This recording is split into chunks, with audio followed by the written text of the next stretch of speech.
In this video, I'll show you how you can change your payment method on Snapchat ads.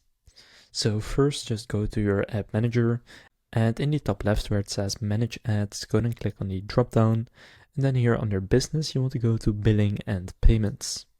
Now from there it will take you directly to your payment methods where you will find all of your current payment methods. Now what you can do is first just add a new payment method.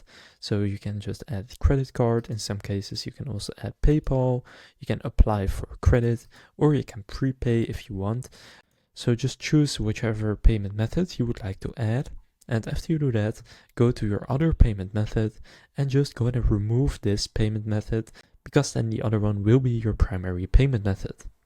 So that's how to change your payment method on Snapchat ads. If this video was helpful, please consider leaving a like and subscribing to my channel. With that being said, I will see you in the next video.